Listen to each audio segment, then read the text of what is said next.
You know his words will get you farther than the film will ever go. Give him a moment of your time, he'll tell you what's wrong with the show. He knows what's good, what's bad, what's really bad. His face is just a sign. Say hello to Confused Matthew. Minority Report is the worst movie I have ever seen in my life. Watching it is one of the worst experiences I have ever had in my life.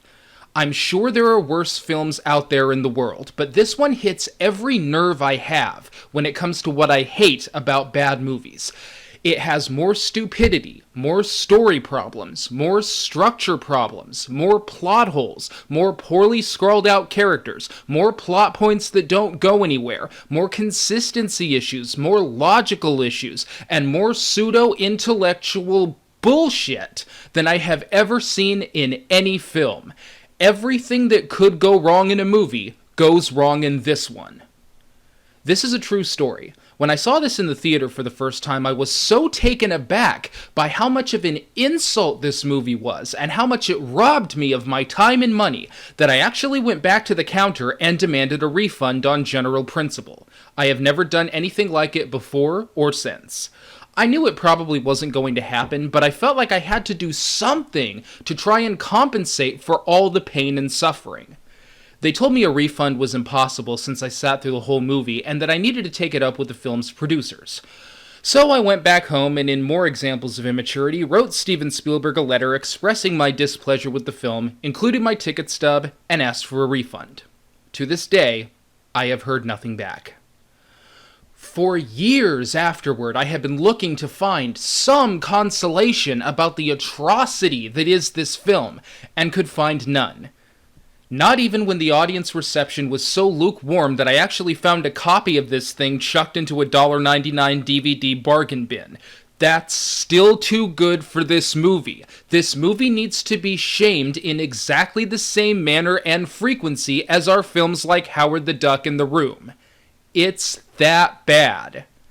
But what adds salt to the wound is that while audiences really just seem to passively ignore this film, the critics seemed to really love it. Are you kidding me?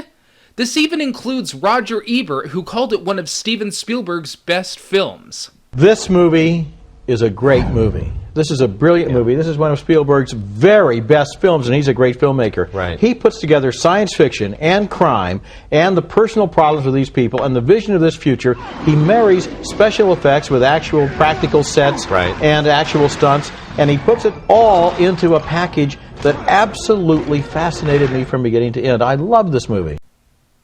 I was just dumbfounded, because when I sat down to listen to Ebert's review, I was expecting him just to play his review of the movie Run again. Run really does describe this movie. He runs from beginning to end, and what disturbed me was the movie makes no attempt to answer the obvious questions of the audience. There are several opportunities in this movie for this guy to get clean away, no problems, he's out of town, they never see him again, but no, he has to stay there and make one mistake after another, one brainless act after another, just in order to set up another sequence. That is exactly what this movie was. The more I think about this, the more it's pissing me off. So let's just get to the review and let all of the film's mental retardation speak for itself.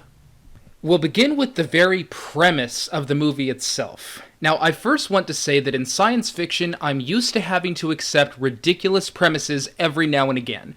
In fact, part of the beauty of science fiction is that you don't always have to make perfect sense with regard to your premise. You can be as creative as you like.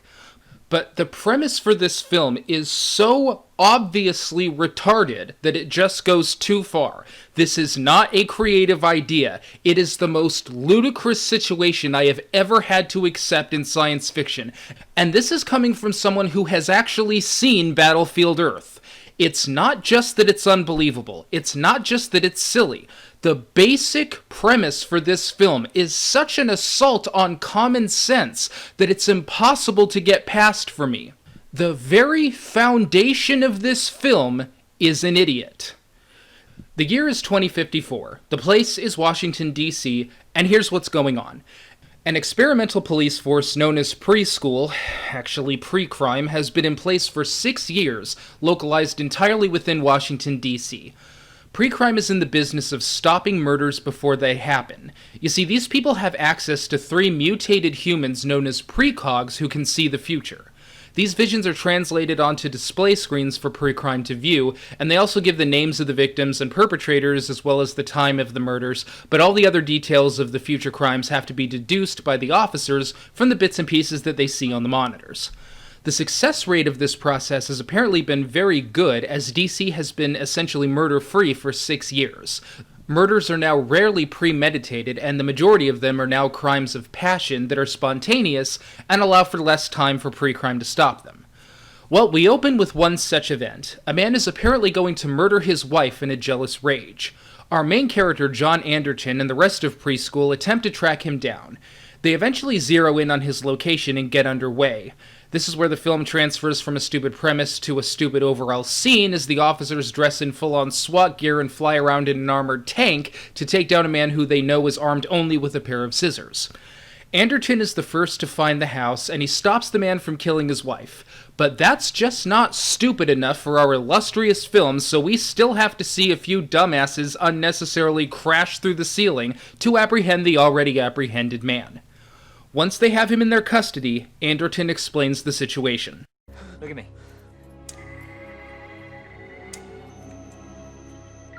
Positive for Howard Marks. Mr. Marks, by mandate of the District of Columbia Pre-Crime Division, I'm placing you under arrest for the future murder of Sarah Marks and Donald Dubin that was to take place today, April 22nd, at 0800 hours, 4 minutes. He's under arrest for the future murder of his wife. See, because the crime this man is guilty of is so new, it requires a whole new title to explain it. Oh wait, I'm sorry! It's not that the crime he's committed is new, it's that the premise for this film is a fucking idiot. It may surprise, shock, stun, and amaze you to learn that there is already a word for what this man is guilty of. There is already a set of potential penalties for what this man is guilty of. There is already a legal term for what this man is guilty of. It's called attempted murder. That's all this is. For the purposes of these people's experiment, that's all this needs to be. What is the point of calling this something entirely new? John Anderton later explains. Look, I'm not with the ACLU on this, Jeff. But let's not kid ourselves. We are arresting individuals who have broken no law. But they will. The commission of the crime itself is absolute metaphysics. The precogs see the future, and they're never wrong. But it's not the future if you stop it. Isn't that a fundamental paradox? Yes, it is. You're talking about predetermination, which happens all the time. Why'd you catch that? Because it was gonna fall. You're certain? Yeah. But it didn't fall. You caught it. The fact that you prevented it from happening doesn't change the fact that it was going to happen. Hey, moron! Fucking moron! Let's continue with that logic to its common sense conclusion. Yes, the fact that you prevented it from happening doesn't change the fact that it was going to happen. But the fact that it was going to happen doesn't change the fact that it didn't happen. The ball, in fact, did not fall. But by your retard logic, if you came into this guy's house and rolled the ball towards his hardwood floor and he caught it, he could still sue you for damage to the floor that he fucking prevented. Preventing crime is not new. It is not something that needs to be experimented with. Only the manner in which they are preventing crime is new. The only difference between this and regular crime prevention is that they have foreknowledge of the crime that is going to take place. Now that is technically, not even technically, that is literally no different than if I overheard a murder being plotted in advance and I arrive on the scene to stop it. It doesn't matter if they know it's gonna happen or not. If the murderer that I prevented from killing was called onto the witness stand, he could say in front of 1,000 jury members, yeah, if Matthew hadn't stopped me, I would have butchered the guy and his wife and shot the dog for my own amusement, and they could still only get him on attempted murder because he didn't actually kill anyone. The fact that you prevented it from happening doesn't change the fact that it was going to happen. That's true of any crime that's prevented. Whenever you get a conviction for anything on the back of a crime that was stopped, the whole point is what would have happened but for the police's intervention. If your entire justification for convicting people of crimes they were going to commit is based solely on the logic of that statement, then you don't even need the precogs in order to do this. All you need is enough assurance that the crime would have happened had the police not intervened. Who the fuck ever argued that an attempted murderer would not have murdered the person had they not been stopped? And the worst part about all this is that they don't even have anything that could prove anything other than attempted murder. Even if we assume that the precogs' visions are admissible in court, even if we assume that their visions are taken to be 100% reliable, the only thing pre-crime can possibly prove is that this man tried to kill his wife.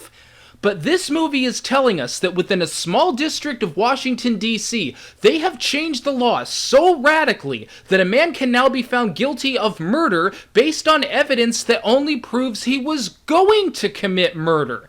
This man is being arrested, charged, and sentenced for the murder of a woman who is still fucking alive! What we have here is a murder in potentia that was never actualized, and whether that was due to precognition or preventative investigation is irrelevant to one inescapable fact. A murder was attempted, but did not take place. When you take things to this much of an extreme, and we haven't even scratched the surface of how extreme these things have gone, this is no longer an experiment. This is an actual here and now overhaul of every legal norm our country was ever built upon. I mean, these people can successfully use the precogs to prevent crime. That part is actually very successful. How is it fucking necessary to tack on not only a new term for that crime, but also a complete warping of the law, due process, and the penalty attached to that crime? And as we'll see in part 2, all of this is not only ridiculous, but the majority of it is completely off the point of 3 precogs predicting future murder. So anyway, after all of this idiocy is set up, then enters the character Danny Whitwer, who is here to audit the pre-crime system as the possibility is being brought up of this going nationwide. Let me make this clear. These pre-crime morons have been doing this for 6 years. They have been trying, convicting, and sentencing people for crimes they didn't commit for 6 years. And as we learn later, they are subjecting the convicted to punishments that are tailored to this unique crime. For 6 years. And only now is the Department of Justice sending someone over there to find out what these people are doing. Only now is anyone in the Department of Justice bothering to ask if this is all as batshit crazy as it sounds. And that isn't even the half of it. The Danny character is eventually taken to see the precogs, and this is what he's told. They don't feel any pain. We keep their heads pretty well stocked with dopamine and endorphins, plus we maintain careful control over the serotonin levels. Don't want them to drift off into too deep a sleep. They can't be kept too awake either. It's better if you don't think of them as human. To which Danny Whitwer recoils in horror after learning of this gross and blatant human rights violation. Oh no, I'm sorry. That's what someone who wasn't retarded would have done. Why don't you cut the cute act, Danny boy, and tell me exactly what it is you're looking for? Flaws? You have flaws! These people are practicing mad science and torturing children in order to sentence people for things they haven't even done yet! What other kinds of flaws are you looking for? So let me get this straight. In order to experiment with the strange yet simple concept of psychics stopping future murders, pre-crime has also been allowed to make up a new crime to describe it, come up with their own punishments that are tailored to it, and are allowed to torture children for the sake of it. What the f***? This concludes part 1 of this review, and we haven't even gotten past the premise yet. Oh, dear, sweet Lord.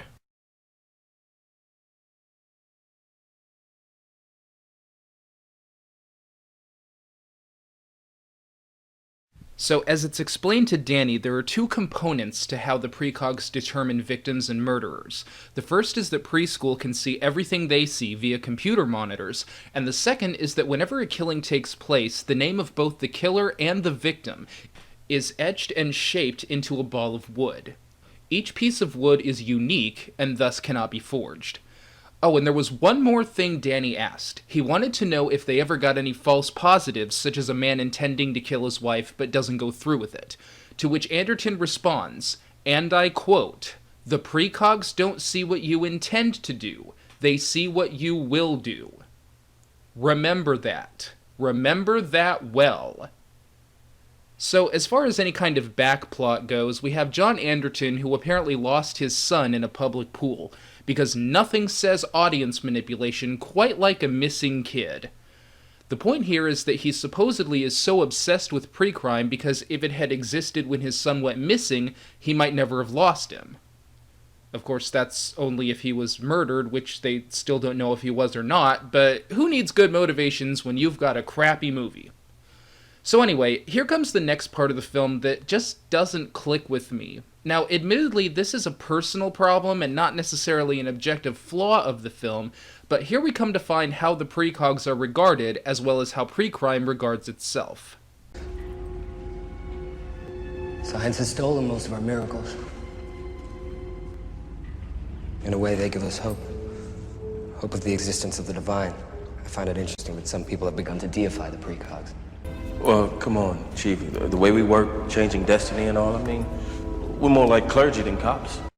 I don't know about anyone else, but when I see 3 mutated psychic kids bathing in milk who tell a bunch of cops what's going to happen via computer monitors, the first thing I think of is clergy.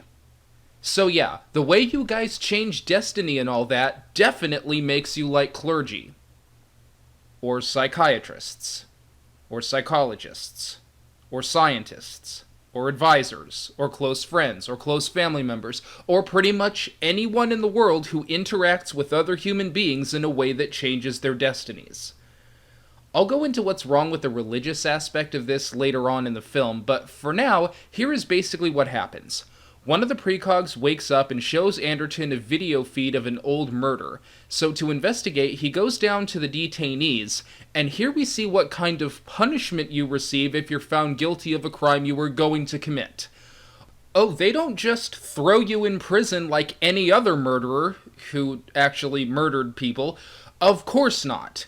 If you are found guilty of future murder, they stick you in a stupid little tube where your body is paralyzed but your mind remains active.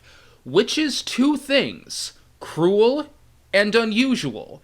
The people who murder people, who actually take their life, are apparently still just going to jail. But the people who were only going to murder people are stuck in the cruel and unusual retard tube. What the f***? Which once again raises the question of how the hell this was ever allowed to happen, considering that pre-crime is still in its experimental stages after even 6 years. And this unique form of punishment doesn't even have anything to do with the actual experiment.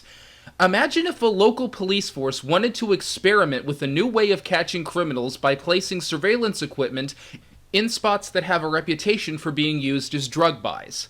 The government agrees, and the law enforcement agency sets up the security cameras and whatnot, and what do you know? They catch a bunch of drug dealers like clockwork.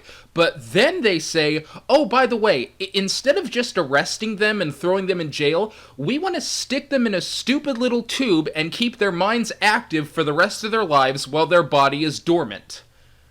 I mean, would that fly? Of course not. And why? Because that form of punishment has nothing to do with what the actual experiment is. This idiocy is completely unrelated to the concept of stopping crimes before they happen. What part of the precogs predicting future murders justifies any of this? Where was this idiotic idea even coming from? And the worst part of all of this is that this out-of-nowhere retard punishment completely undercuts what the message of this film is supposed to be. First of all, the question we're supposed to be asking ourselves is it wrong to arrest people for things they haven't done yet if we know they're going to do it? And the answer is yes, but in this case the answer is only yes because their process is based on retard logic. It's wrong to arrest them so far in advance as they're doing here, but that just means that the moral dilemma only exists because pre-crime is just set up all stupid. If their process wasn't retarded and they just proceeded like normal human beings and arrested them on top of the events for attempted murder, then this would all be fine. But this idiot form of punishment is way worse than the actual process of conviction in this film. And once again, the actual process of conviction has nothing to do with the punishment in the first place. So the entire point of this film is completely shot in the foot. Now pre-crime's biggest problem isn't even that they're arresting people preemptively anymore. Pre-crime's biggest problem is everything else they're doing. Anyway, Anderton asks to see the female precog's vision of the murder separate from the visions of the other two, but the guy down here can't seem to find it, which apparently is odd. Anderton discusses this with the father of pre-crime, who says he'll look into it. So the next day, Anderton comes in to find that a murder is going to take place. This one is apparently premeditated, so they have a while to find this guy, but lo and behold, it seems Anderton is going to be the murderer. The victim is a man by the name of Leo Crow, whom Anderton has never met. Anderton tries to hide this information from everyone in the room, but the guy who milks the precogs oversees the monitors. You've always been nice to me. I'll give you 2 minutes before I hit the alarm. Whoever wrote that line, you're an idiot. He's either gonna help him or he's not. What's with this 2 minutes bullshit? Oh, that's right, it creates a ticking clock, giving Anderton time for an exciting escape. Yeah, you're an idiot. So Anderton gets away and is now a wanted man. And remember all that setup stuff about the precogs, predetermination, law, backstory, and metaphysics? Well, say goodbye to all that, because now this is just a dumb chase movie for the rest of the time it's on. Anderton tries to get away in his car, but it's apparently taken over by the powers that be. We then roll into a remarkably stupid-looking stunt scene, and yes, that's right, we've gone from supposedly deep philosophical, religious, and metaphysical discussions to someone hopping from car to car on the freeway. So after this, we get back on track with the story. Oh no, I'm sorry, that's what would have happened if this movie had been good. After this dumb chase sequence, we then punt over to another dumb chase sequence, this time with the flying monkeys from The Wizard of Oz, who feel the need to have little sirens attached to their backs. Because, you know, you never would have guessed that they were cops if they didn't do that. Since there's about a dozen of them and they each have a jetpack, they all land, take Anderton down, and bring him in. Oh no, I'm sorry, that's what someone who wasn't retarded would have done. Instead, they all just walk slowly around him and circle him like he's some dangerous wild animal instead of just one little guy. Just fucking rush him! But of course, our main character manages to eliminate a bunch of people in jetpacks for no other reason than that he has main character powers. And no, don't try to adjust your monitors, the scene really does look this stupid.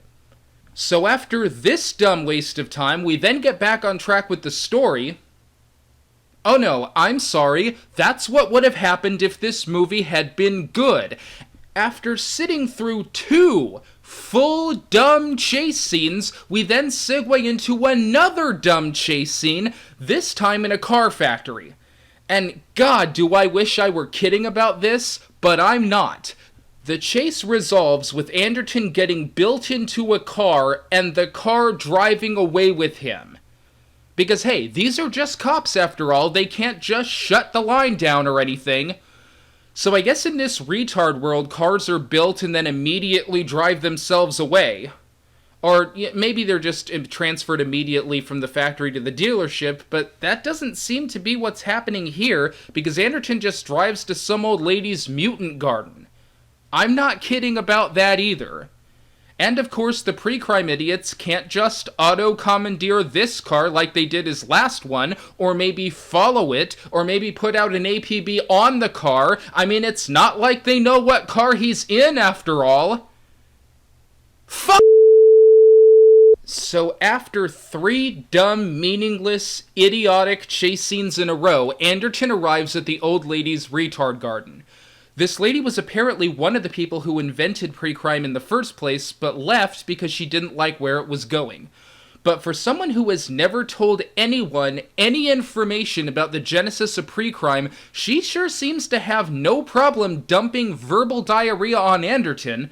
Apparently she was just hanging out here waiting for someone to come along who needed the plot explained. I'm not gonna commit murder. I've never met the man I'm supposed to kill. And yet a chain of events has started, a chain that will lead you inexorably to his murder. Not if I stay away from him. How can you avoid a man you never met? Hey, moron! Fucking moron! He doesn't have to avoid the man. He just has to avoid where the man is. He knows it's somewhere in Washington, D.C., and he knows the exact date and time that the murder is going to take place. So, gee, here's a brilliant idea. Get out of Washington, D.C.! Just go somewhere else until the time of the murder blows over, and then come back. That's a 100% guarantee that you're not gonna kill anyone. Let's see, what was that thing Roger Ebert said again? The movie makes no attempt to answer the obvious questions of the audience. There are several opportunities in this movie for this guy to get clean away. No problems. He's out of town. They never see him again. But no, he has to stay there and make one mistake after another, one brainless act after another, just in order to set up another sequence. Oh, yeah. So then the woman starts dumping a bunch of information on him. She tells him that the precogs were genetically engineered mistakes, but most importantly that the visions of the 3 don't always match up. Sometimes one will see the future differently than the other 2. This means that the criminal's future is not so predetermined as is thought in pre-crime, and that some may have been arrested unjustly. The alternate visions are known as minority reports and are erased from the logs to avoid anyone knowing that there may be a flaw in the system.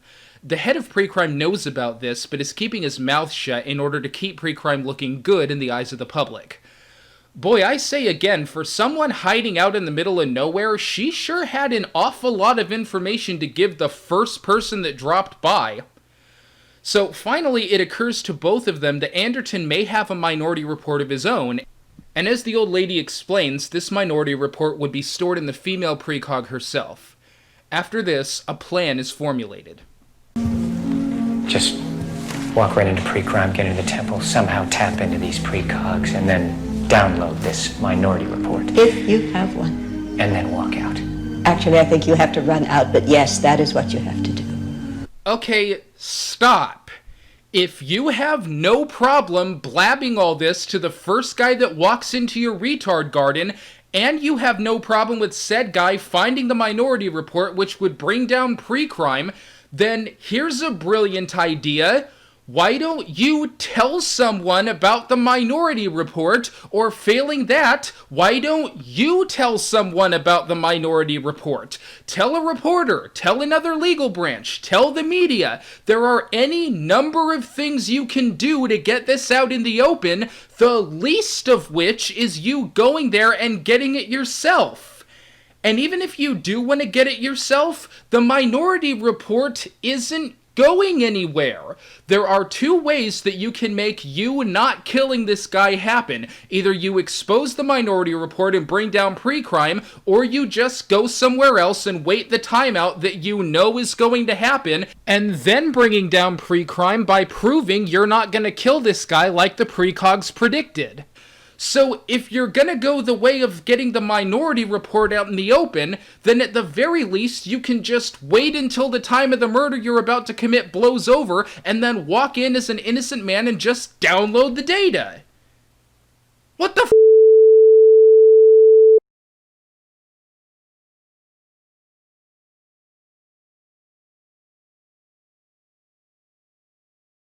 So after coming across the convenient plot explainer, Anderton then forms a plan to get back into pre-crime. If he tries to get near the building, a bunch of retinal scanners will scan him and he will be arrested. But in this world, people have found a way to circumvent that pesky problem. What is that way, you ask? Blindfolds? Sunglasses? Oh no, nothing so common sense. In this world, you can go to a back alley doctor, get your eyes taken out, and replaced with new ones. I'm not even going to address that. So Anderton goes to one such doctor and requests that he replace his eyes, stipulating that he wants to keep the old ones when he's done.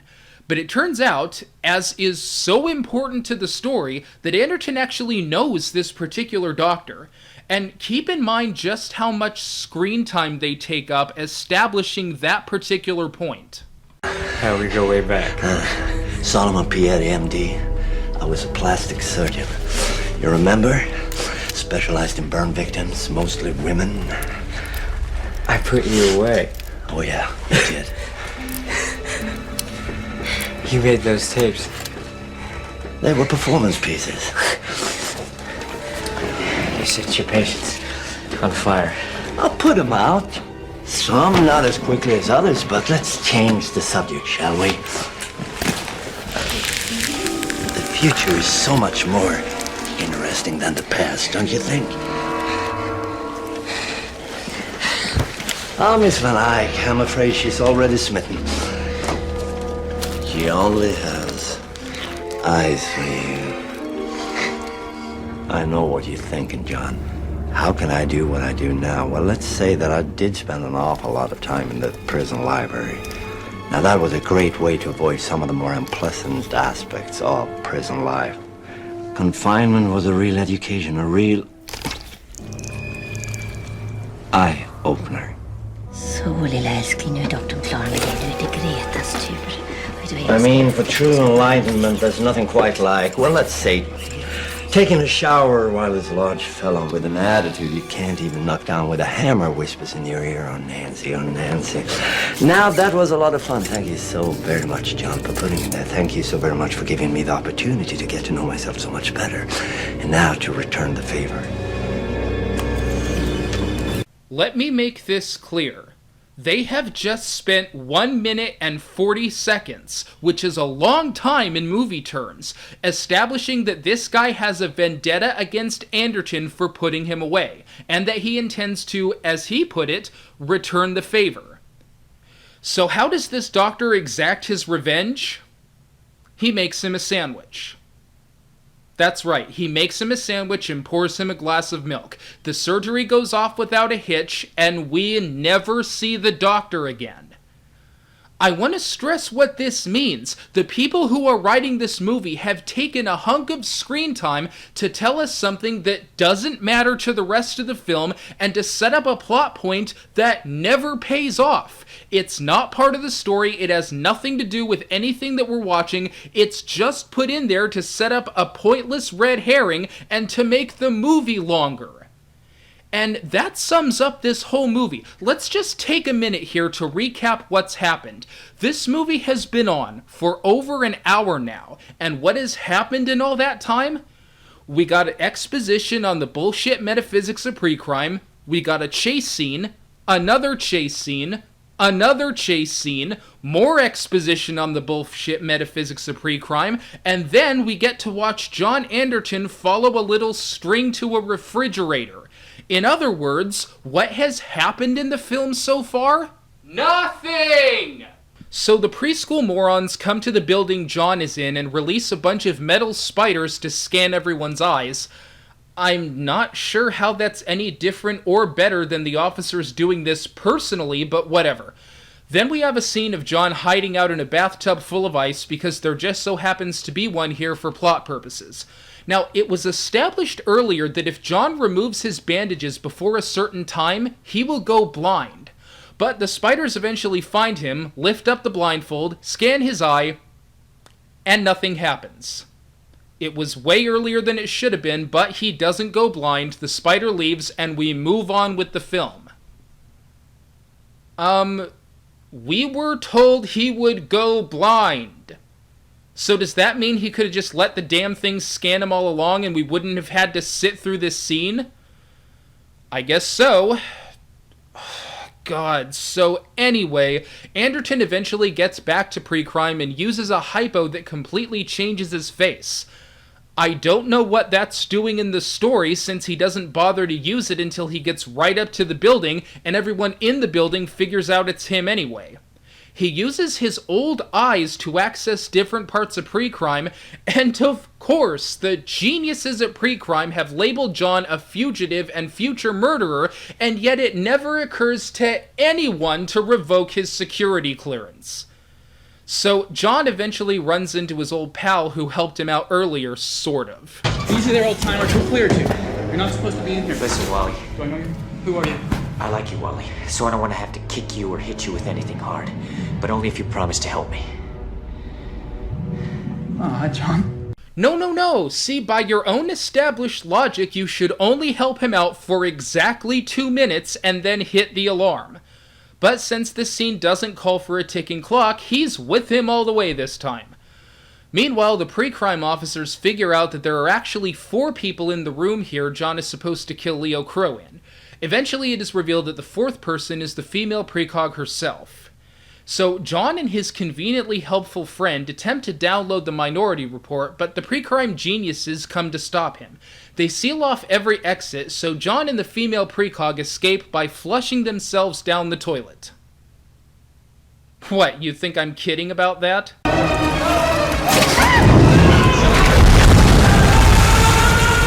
But that's okay. I mean, the scene may have looked monumentally stupid, but it's not like they literally got flushed down the toilet. They still have to be in the building somewhere.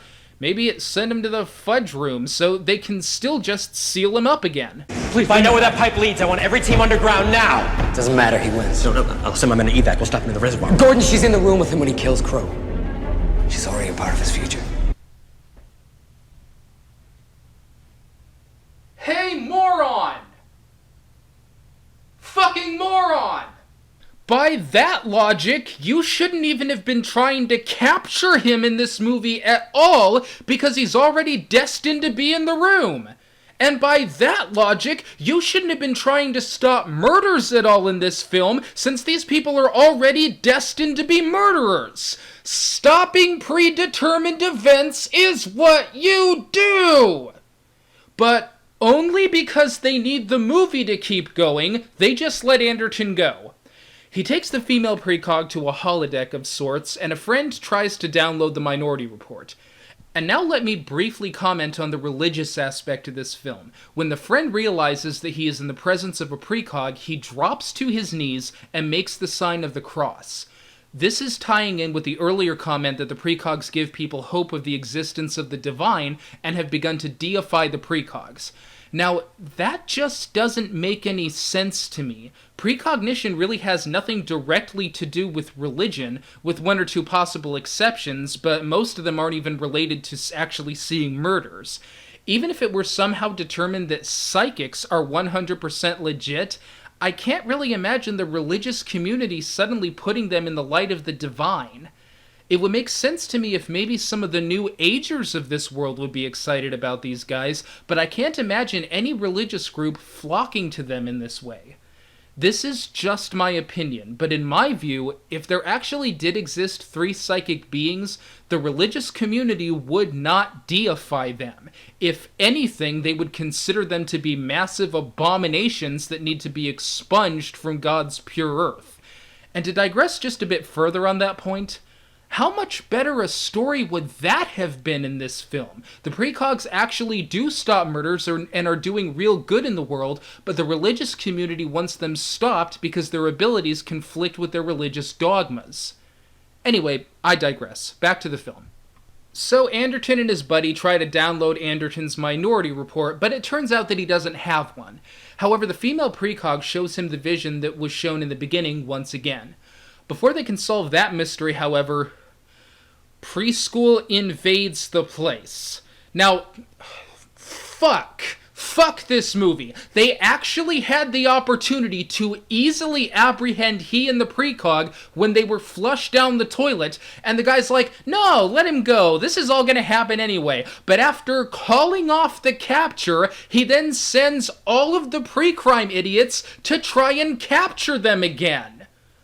What the fuck happened to she's in the room with him when he kills Crow, she's already a part of his future? You goddamn walking plot convenience? This movie sucks! So finally, at long last, they both end up at the very place John is going to kill his victim. He sees the man in glasses, which turns out to be a billboard, the laughing old lady, which turns out to be a lady who laughed for no reason, just to be a clue, and there is no doubt that they are in the place where he is going to kill Leo Crow. So having finally arrived here, John just hangs out outside the building until the time expires, then contacts pre-crime to tell them that he didn't murder anyone, and then after there is no threat of him being charged with anything, he then goes up to the room with a full police escort to find out who this guy is.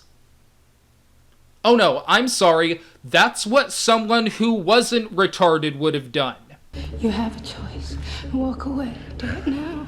I can't. I have to know. I have to find out what happened in my life. But you already know!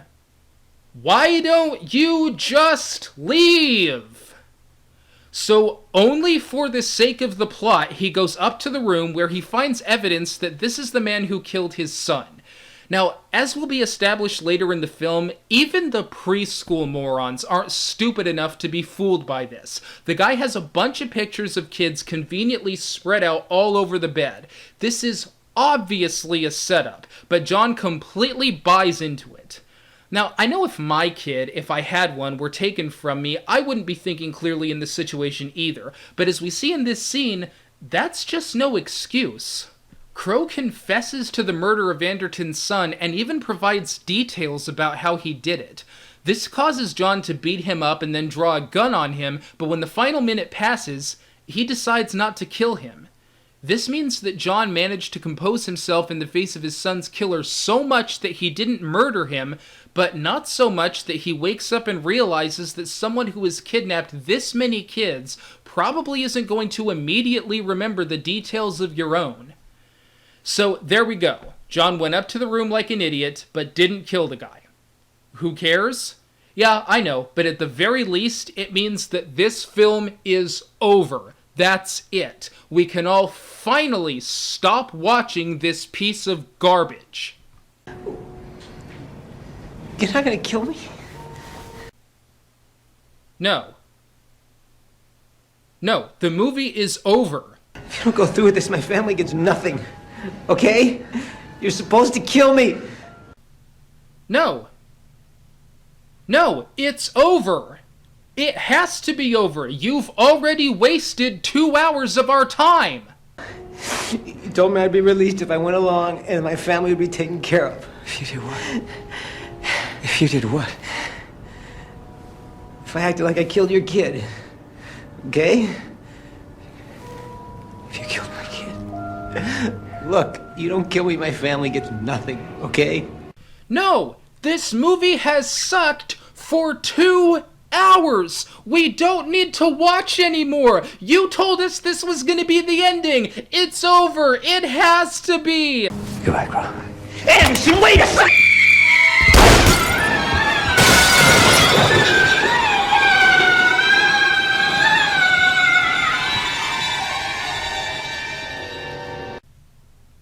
Fuck. So, they decide to keep the goddamn movie going for no other reason than to keep the goddamn movie going. But wait, we're not done. Here's the $295 billion question. How the fuck hell was any of that premeditated? Anderton spent the majority of this film trying not to kill Leo Crow. Leo's death was actually more spontaneous than the first murder we saw in this film, yet it was predicted much sooner in advance. If you're doing a movie about free will versus determinism, it helps not to make the reason this is determined because the plot says.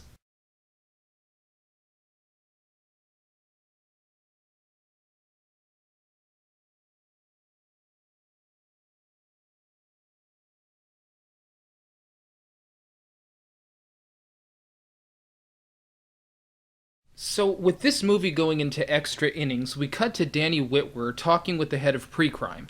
Danny doesn't buy that Leo Crow killed Anderton's son for a second, and discovers the Minority Report that keeps coming up about the woman being murdered. The woman's name is Anne Lively, and Danny discovers what's really going on here. We'll get to that later on, but for now, the father of pre-crime just kills Danny with impunity now that the precogs aren't working to cover up what he discovered. You know, I've seen a lot of movies where they have the jerk character existing solely to be the jerk, and they don't always resolve it in a satisfactory way, but this is the first time I have ever seen a jerk character who just disappears. Pointless. Fucking pointless character. After this, the father of pre-crime attends a benefit for all of his achievements. Meanwhile, after stupidly being set up for murder, John and the female precog drive to his ex-wife's house, who I guess is a character now, why not? And they start talking about things completely unrelated to the film or any kind of a story. They discuss all the things that happened in the house, and the female precog starts telling them what their kid would have been doing had he lived. It is physically impossible to describe how long this diarrhea goes on, and it's all completely pointless. What the fuck hell does any of this have to do with the movie? Sean is not a character, Anderton's wife is not a character, and Anderton isn't a character. He's just a running vessel. I mean, you extended this already too long, boring, and pointless movie for this? All he's done in this movie is just run around. We do not care about these people. Stop talking about them. So anyway, after dicking around here for a while, John figures out that he was set up all along, and all because of the female precog's vision of Anne Lively's death. But before he can follow up on that, he is captured by Preschool and thrown into their mental torture chamber, and the female precog is thrown back into the milk toilet. Meanwhile, Anderton's wife, who I guess is a character now, I mean, where the fuck did she come from? Anyway, she chats it up with the head of pre-crime for a while, and eventually uncovers what's really going on here, which we'll get to in just a minute. He leaves to attend the benefit, and conveniently leaves a tub of Anderton's things on his desk because it would naturally be here instead of at pre-crime. She uses John's old eyes to get into the torture chamber, and pulls out a gun on the guy who runs the place, and threatens to kill him if he doesn't release John. Naturally, it never occurs to this guy or the screenwriters that if she was actually going to kill him, Preschool would be here stopping her, because everyone in this movie has to be stupid just to keep the movie going. So, finally we reach the big reveal, and here... Hang on, God, I just need a minute before explaining all this bullshit so I don't explode.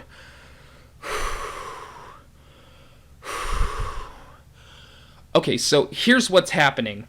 It turns out that Anne Lively was actually the female precog's mother. She gave the baby up because she was a junkie, but later got clean and wanted the daughter back.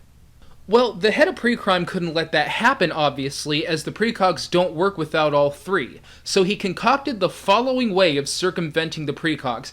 Now, at this point, before I even get into what actually happened, you're probably all asking yourself the obvious. Gee, why didn't he just give the daughter back so the precogs don't work anymore, kill Anne Lively while the system is down, and then take the daughter back again?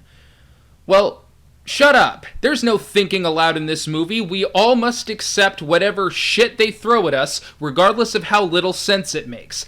And here is the shit that doesn't make any sense that they came up with. As we learned earlier in the film, the precogs will continue to see the murder that was stopped moments after until those at pre-crime erase the aftervisions. Well, it turns out, get this, it turns out that the father of pre-crime hired someone else to kill Anne Lively. Preschool stopped them, and then he dressed up like the other guy and actually did kill her in exactly the same way. This means that when the preschool morons saw the second murder, they just assumed it was an afterimage and ignored it. And the man thus got away with murder. That doesn't make any goddamn sense! Hey, morons! Fucking morons! And this time by morons, I'm referring to the dunderheads who wrote this movie. The precogs seeing the murders isn't the only thing this guy needs to get around. Idiots! There are two specific things that happen when someone is going to commit murder. The first is that the precogs see the murder and vicariously preschool sees it too, and the second is that the name of the perpetrator is etched into a ball of wood. Just like they said in the film, the precogs don't see what you intend to do, they see what you will do. This man will kill Anne Lively, so where's his stupid little ball? You fucking morons! It's not like the precogs were even fooled by this. They saw it. They saw the father of pre-crime committing the murder. So, by the logic of how we were all told this process works, the precogs should have given two separate reports of both men killing Anne Lively, since that is what both of them will do. Unless you are actually suggesting that the precog's psychicness isn't smart enough to tell the difference between one guy in a mask and a completely different guy in a mask. In which case, the only thing you need in order to get away with murder is a fucking costume change. Not only that, but John Anderton's supposed killing of Leo Crow was not premeditated, and yet the precogs saw that murder days in advance. This guy deciding to murder Anne Lively was the most premeditated murder of all the murders we've seen in this film, and yet they only saw this right on top of the event. What the f***? But wait, no, we're not done. As the benefit for the head of pre-crime goes on and Anderton is reiterating all of this to the head of pre-crime, the female precog suddenly shows the preschool morons the murder of Anne Lively. And I mean the whole thing. The first killer being apprehended, and then the head of pre-crime actually committing the murder.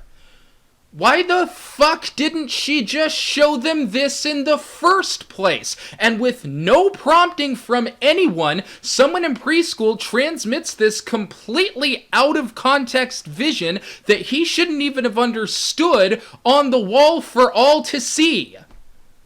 For fuck's sake, can't you see this isn't good enough? So the head of pre-crime tracks John down and intends to kill him. Oh, now he gets a ball! Oh, of course! The two square off, but at the last minute, the head of pre-crime turns the gun on himself and takes his own life. Preschool gets shut down, all the tortured prisoners are released, John and his wife, who I guess is a character now, have another kid, and the precogs go live on Little House on the Prairie. Who cares? Yeah, I know, but hey, this actually is the ending. I